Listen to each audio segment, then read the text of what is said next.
नमस्कार, आप देख रहे हैं आंकड़े हमारे फैसला आपका और मैं हूं आपके साथ मनोज मनु। क्या दुनिया में एक बार फिर से कोरोना जैसी महामारी का खतरा मंडरा रहा है? क्या चीन फिर दुनिया को नई महामारी की तरफ ले जा रहा है? ये सवाल तब खड़े हो रहे हैं जब एक नए वायरस ने चीन में अफरा तफरी मचा दी। अस्पतालों में मरीजों की संख्या बढ़ती जा रही है। चीन में नए इस वायरस का संक्रमण फैल रहा है। इसके लक्षण भी कोरोना वायरस की तरह ही और नए वायरस का नाम ह्यूमन मेटा न्यूमोवायरस, जो कि मरीजों की संख्या को तेजी से चीन में बढ़ा रहा है। वायरस से संक्रमित होने पर मरीजों में सर्दी और कोविड जैसे लक्षण दिखाई देते हैं। इसका सबसे ज्यादा असर छोटे बच्चों और बुजुर्गों में देखा जा रहा है। हालांकि चीन का कहना है कि हर साल सर्दी के मौसम में ऐसी समस्याएं होती हैं, इससे घबराने की जरूरत नहीं है। लेकिन आपको याद होगा 5 साल पहले, जी हां, हाल फिलहाल की बात नहीं है, 5 साल पहले कुछ ऐसी ही तस्वीरें दिखाई दी थी। ये सवाल इसलिए खड़े हो रहे हैं क्योंकि अस्पतालों में संख्या बढ़ती जा रही और इस नए वायरस के कारण अब पूरी दुनिया में एक दहशत का माहौल। चीन का यह नया संक्रमण लगातार लोगों को परेशान कर रहा है। नाम इसका वही है, ह्यूमन मेटा न्यूमोवायरस।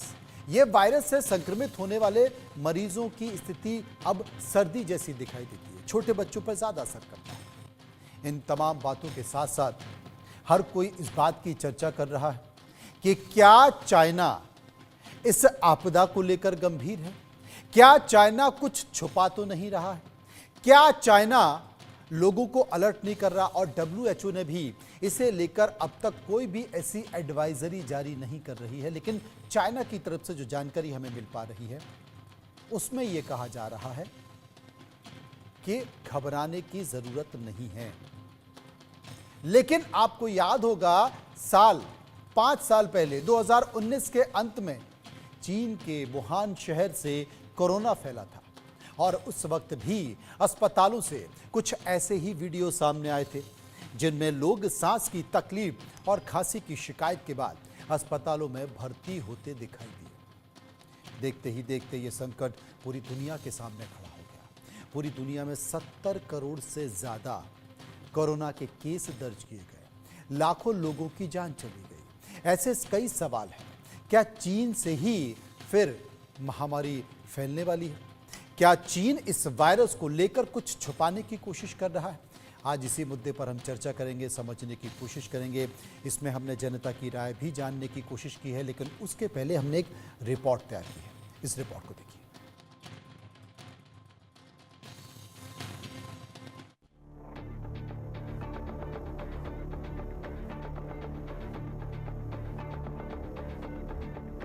पांच साल बाद चीन के अस्पतालों में फिर अफरा तफरी मच गई।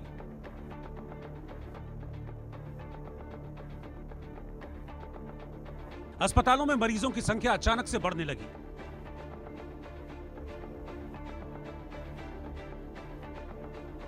लोगों में दहशत फैल गई, ठीक उसी तरह जैसे कोरोना की दहशत थी।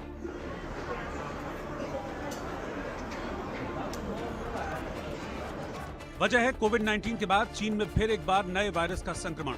इस नए वायरस का नाम है ह्यूमन मेटा न्यूमोवायरस, जो चीन में तेजी से फैल रहा है। वायरस से संक्रमित होने पर मरीजों में सर्दी और कोविड-19 जैसे लक्षण दिखाई देते हैं। खांसी, बुखार, नाक बंद होना, गले में खराश, सांस लेने में परेशानी इस वायरस के प्रमुख लक्षण हैं। इसका सबसे ज्यादा असर छोटे बच्चों और बुजुर्गों पर देखा जा रहा है। चीन में इसके मरीजों की संख्या तेजी से बढ़ रही है। ये वायरस संक्रमित व्यक्ति के संपर्क में आने, संक्रमित व्यक्ति के खांसने या छींकने से निकली बूंदों से फैलता है। इसके अलावा संक्रमित व्यक्ति के कांटेक्ट में आए सामान को छूने से भी HMPV वायरस का खतरा बढ़ जाता है। ऐसे में सावधानी और सतर्कता ही बचाव का एकमात्र उपाय है। इस वायरस से बचने के लिए घर के बाहर मास्क का इस्तेमाल करें, मरीजों के संपर्क में आने से बचें, लक्षण दिखने पर आइसोलेट हो जाएं, सैनिटाइजर का इस्तेमाल करें और जरूरत पड़ने पर डॉक्टर से संपर्क करें। चीन में नए मौसमी वायरस HMPV की पहचान ने चिंता बढ़ा दी है। भारतीय स्वास्थ्य मंत्रालय भी इस पर नजर बनाए हुए है। किसी भी हालत से निपटने की तैयारी की जा रही है। इन दिनों सर्दी के दिनों में रेस्पिरेटरी वायरस इन्फेक्शंस होते हैं और हमारे हॉस्पिटल्स और इंस्टीट्यूशंस इनको हैंडल करने के लिए तैयार हैं। बेड्स की भी अवेलेबिलिटी है, ऑक्सीजन वगैरह की भी अवेलेबिलिटी है। स्पेसिफिकली दवाइयाँ चाहिए नहीं होती बिकॉज इसके अगेंस्ट कोई स्पेसिफिक एंटीवायरल ड्रग्स है नहीं। चीन में फैले एचएमपीवी वायरस से दुनिया की चिंता इसलिए भी बढ़ रही है क्योंकि कोरोना का पहला मामला 2019 में चीन के वुहान शहर में मिला था। तब इसे एक रहस्यमय निमोनिया समझा गया था, लेकिन कोरोना ने पूरी दुनिया में तबाही मचा दी थी। दुनिया भर में कोविड के 70 करोड़ से ज्यादा मामले दर्ज किए गए थे, लाखों लोगों की जान चली गई थी और अब चीन से ही एचएमपीवी वायरस के फैलने का खतरा फिर से मंडरा रहा है। Bureau report, India news.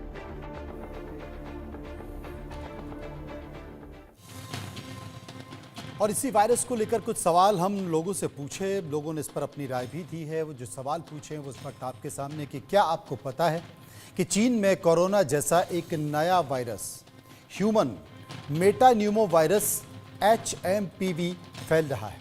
43% लोगों ने कहा हमें पता है।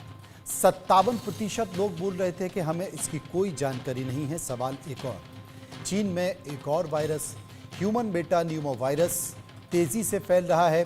क्या चीन फिर दुनिया को नई महामारी की तरफ धकेल रहा है? 86%, 86% लोगों ने कहा हाँ ऐसा ही है। 11% लोगों ने कहा ऐसा नहीं है और 3% इस पर कुछ भी कहना नहीं चाहते थे। चर्चा करेंगे। Padmashri doctor Sanjeev Bagai, chairman Nephron clinic, हमारे साथ मौजूद हैं। डॉक्टर स्वाति महेश्वरी, फिजिशियन, हमारे साथ मौजूद हैं। सबसे पहले मैं संजीव जी के पास चलूंगा। डॉक्टर संजीव, इस पूरे मामले पर आप क्या कहेंगे? एक तो सबसे बड़ी परेशानी की बात है कि जितने भी खतरनाक वायरस हैं वो चीन से ही फैलते हैं। पिछली बार भी चीन ने ये तमाम सारी चीज़ें छुपाने की कोशिश की और इस वक्त भी वो तमाम अपने विदेशी पर्यटकों से कह रहा है घबराने की ज़रूरत नहीं है, आप आइए। Good evening. तो जो हमने सीखा है पिछले 5 सालों में, जो चीन कहता है एज अ नेशन, जो उनका जो स्टेटमेंट्स हैं और जो डेटा है, कोई भी आदमी दुनिया भर उनके ऊपर विश्वास नहीं करता। तो हमें बिल्कुल सतर्क रहना है, केयरफुल रहना है, प्रिकॉशन लेना है। ये जो डिजीज है जो हम नीमो वायरस कहते हैं, ह्यूमन मेटानीमो वायरस, ये अक्सर माइल्ड इन्फेक्शन होती है। ये आरएनए की रेस्पिरेटरी इन्फेक्शन की वायरस है। ये अक्सर छोटे बच्चों को 3 महीने और 6 महीने के बीच में ज्यादा असर पड़ता है उन पे, और जो बुजुर्ग हैं, स्पेशली जो इम्यूनो कॉम्प्रोमाइज हैं या जिनको ब्रोंकियल एस्थमा या लंग डिजीज है, उनको ज्यादा असर पड़ता है। पर जैसे बच्चा बड़ा होता है उनको नेचुरल इम्यूनिटी आती है, तो ये डिजीज अक्सर माइल्ड रहती है। इसका इंक्यूबेशन पीरियड 2 और 4 दिन के बीच में रहता है, 6 दिन तक रहता है, और डिजीज इटसेल्फ 5 और 7 दिन रहती है। अक्सर इसके लिए कोई ट्रीटमेंट नहीं देना होता, खाली सिम्टोमेटिक ट्रीटमेंट देना होता है, बुखार, खांसी, जुकाम, उस तरह की चीजें। पर जो बच्चों को ज्यादा सिवियर इन्फेक्शन होती है उनको ब्रोंकियलाइटिस जैसे, ब्रोंकाइटिस जैसे अटैक और निमोनिया भी हो सकता है, वो ज्यादा खतरनाक होता है। अभी फिलहाल जो हमें करना चाहिए, बिल्कुल स्ट्रिक्ट विजिल रखनी है। कम से कम जो 14 दिन जो चाइना के ट्रैवल किया हो, जिसमें हिस्ट्री हो, या कोई और कंट्री में, या जिसको सर्दी जुकाम बुखार खांसी हो, उसकी स्क्रीनिंग जरूरी है। इस डिजीज का भी RT-PCR टेस्ट अवेलेबल है। सो मेरी ये सलाह रहेगी कि हम सतर्क रहें। जैसे पिछली बारी कोविड में जैसे हमने देखा, दुनिया भर में 700 मिलियन केसेस, जिसमें से 7 मिलियन केसेस से ज्यादा की डेथ हुई है, वो हमें स्थिति नहीं पहुंचनी चाहिए। चाइना का भरोसा करना बिल्कुल बेवकूफी होगी, उनका डेटा पर रिलाई करना उससे भी बड़ी बेवकूफी होगी। China credibility and trust factor 0 है। तो हमें अपना देश बचाना है, हमने अपने लोगों को बचाना है। पब्लिक अवेयरनेस जरूरी है, मास्क का यूज जरूरी है। हमें पता है ये माइक्रो एरोसोल यानी कि रेस्पिरेटरी सिक्रीजन से फैलता है, तो इन चीजों पर हमने ध्यान देना है। एंड लास्टली बहुत जरूरी है कि एक रेस्पिरेटरी पैनल गवर्नमेंट को बनाना चाहिए, एक रेस्पिरेटरी पैनल जिसको हम इमीडिएटली यूज कर सके, कॉस्ट इफेक्टिव हो और सेम डे रिजल्ट्स आए फॉर इन्वेस्टिगेशन। ये बड़ी चीज़ है। डॉक्टर स्वाति माहेश्वरी इस वक्त हमारे साथ मौजूद हैं। स्वाति जी, हांगकांग के अखबार ने इसकी पुष्टि की थी कि ऐसा एक वायरस है जो चाइना में फैला हुआ है। फिलहाल आपातकाल जैसी स्थिति है क्योंकि अस्पतालों में बहुत सारी भीड़ लगी हुई है।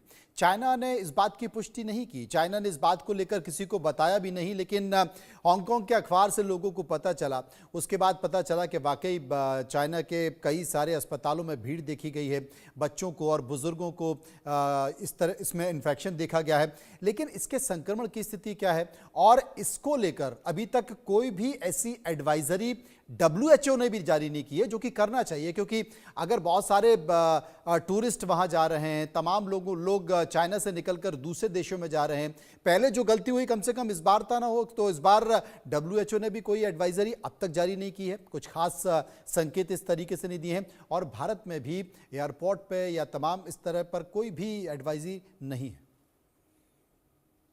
देखिए मनोज जी, सबसे पहले तो अगर हम देखें तो ज्यादातर जो सर्दियों का मौसम होता है उसमें जो रेस्पिरेटरी इन्फेक्शंस होते हैं वो काफी बढ़ जाते हैं। अगर भारत की बात करें या दूसरे देशों की बात करें तो अमूमन तौर पर भी कोल्ड एंड फ्लू के जो केसेस होते हैं वो काफी बढ़ जाते हैं और यही अभी देखा भी जा रहा है। अगर हम चीन की बात करें कि वहाँ मौसम भी सर्द है और ऐसी स्थिति में जो रेस्पिरेटरी इन्फेक्शंस है उनका एक सर्च देखा जा रहा है। लेकिन ये जो बात है कि चीन जो है तथ्यों को छुपाता है और WHO भी हमेशा चीन का साथ देता है, इस चीज में हमने पहले भी ये देखा है कि WHO ने चीन का साथ दिया है और ऐसी स्थिति में दोनों के ऊपर ही संदेह रहता है कि क्या वो बातों को छुपा रहे हैं, कि असली वायरस कौन सा है, किस वजह से संक्रमण फैल रहा है। तो ये सब बातें जानने में वक्त लगेगा। लेकिन अगर हम जिस मेटान्यूमो वायरस की बात कर रहे हैं, अगर इसके बारे में हम देखें तो 2001 से इस वायरस को हम लोग जानते हैं और भारत की अगर बात करें तो हर साल जब सर्दियों में इन्फेक्शन होता है तो कुछ संख्या इन्फेक्शन की जो है वो इस वायरस की वजह से भी होती है। ऐसा नहीं है कि भारत में कभी इसके केसेस नहीं आए हैं या कभी इसका इन्फेक्शन भारत में नहीं हुआ है। तो भारत में भी अमूमन तौर पर इस वायरस से इन्फेक्शन होता है और इसीलिए हमारे पास भी इसकी टेस्टिंग किट्स वगैरह सब हैं। ऐसा नहीं है कि ये टेस्ट नहीं होते हैं, लेकिन क्योंकि ये जो वायरस है ये ज्यादा डेडली नहीं होता है, इसकी वजह से बहुत ज्यादा हम कोई मृत्यु दर बढ़ता हुआ नहीं देखते हैं, इसलिए इसकी तरफ बहुत ज्यादा ध्यान नहीं दिया जाता है। अगर हम अमूमन तौर पे बोले कि इसके टेस्ट इतने ज्यादा नहीं होते हैं या जब डॉक्टर टेस्ट करते हैं तब वो इसके बारे में ज्यादा नहीं सोचते हैं क्योंकि केसेस ज्यादा नहीं दिखाई देते हैं। लेकिन हमारे पास तैयारी पूरी है। अगर आप सरकार का भी इस वक्त बयान देखें तो उसमें उन्होंने साफ तौर से बोला है कि चीन में जो स्थिति चल रही है उसके ऊपर इस वक्त पूरी निगरानी रखी जा रही है। ICMR भी जहां जहां भी हमारे इंस्टीट्यूशंस हैं जहां रेस्पिरेटरी इन्फेक्शंस आते हैं वहां से फीडबैक ले रहा है कि क्या भारत में संक्रमण बढ़ रहा है या कुछ अनयूजुअल केसेस देखे जा रहे हैं, ऐसा तो नहीं है। और साथ ही ICMR भी इस वक्त HMPV का जो टेस्ट है वो जगह जगह पर कर रहे हैं, ये देखने के लिए कि भारत में कोई दस्तक तो नहीं है या इसका कोई आगाज यहाँ तो नहीं होने वाला है। तो सरकार सजग है और वो पूरी कोशिश कर रहे हैं कि अगर ऐसा कोई इन्फेक्शन हो या इस तरह की कोई अगर जो है हमें संकेत मिलते हैं तो हम तुरंत हमारे जो एयरपोर्ट्स हैं, एंट्री पॉइंट्स हैं, उन पर जो हमें चेक पॉइंट्स लगाने चाहिए, जैसे कि हमने कोविड के समय में भी किया था कि टेस्टिंग कर रहे थे, स्क्रीनिंग कर रहे थे, जिन लोगों को आइसोलेट किया जा रहा था उनको क्वारंटीन में, उनके ऊपर भी निगरानी रखी जा रही थी, किन लोगों से वो मिल रहे हैं उनको भी निगरानी के दायरे में रखा जा रहा था। तो ये सारी चीजें फिर एक्टिवेट करी जाएंगी अगर ऐसा लगता है कि हाँ यहाँ भी कुछ संक्रमण के मामले सामने आ रहे हैं या ये अब भारत तक भी पहुंच रहा है, तो ऐसी स्थिति में जरूर सरकार जो है वो अहम कदम उठाएगी। लेकिन अभी वो सभी कदम उठाए जा रहे हैं और वही लोगों को भी ये समझना जरूरी है कि हम अपने आप से क्या एहतियात रख सकते हैं। जैसे अभी डॉक्टर बगई ने भी बताया कि बहुत सारी चीजें हैं जो हम खुद कर सकते हैं और उन चीजों के प्रति हमें जरूर सजग रहना चाहिए। हम पैनिक नहीं करें लेकिन कॉशियस रहे, क्योंकि चीन बिल्कुल हमसे लगा हुआ देश है और वक्त नहीं लगता है इस तरह के संक्रमणों को जो है फैलने में। बिल्कुल, अब सतर्कता बहुत जरूरी है, एहतियात बहुत जरूरी है। कुछ और सवाल हमने दर्शकों से पूछे, एक बार उसका भी जिक्र कर लेते हैं। एक और सवाल हमने पूछा, चीन में नए वायरस HMPV की पहचान के बाद क्या वहां से आने वाले लोगों के प्रति भारत को सतर्क रहने की जरूरत है? 89%, 89% लोगों ने कहा हाँ, 10% लोगों ने कहा ना और 1% कुछ भी कहना नहीं चाहते थे। सर्वे का एक और सवाल, क्या कोविड की तरह चीन इस बार भी ह्यूमन मेटान्यूमो वायरस को छुपाने की कोशिश कर रहा है? 81% लोगों ने कहा बिल्कुल छुपाने की कोशिश कर रहा है, 10% लोगों ने कहा ऐसा नहीं है और 9% इस पर कुछ भी कहना नहीं चाहते थे। डॉक्टर बगई इस वक्त हमारे साथ मौजूद हैं।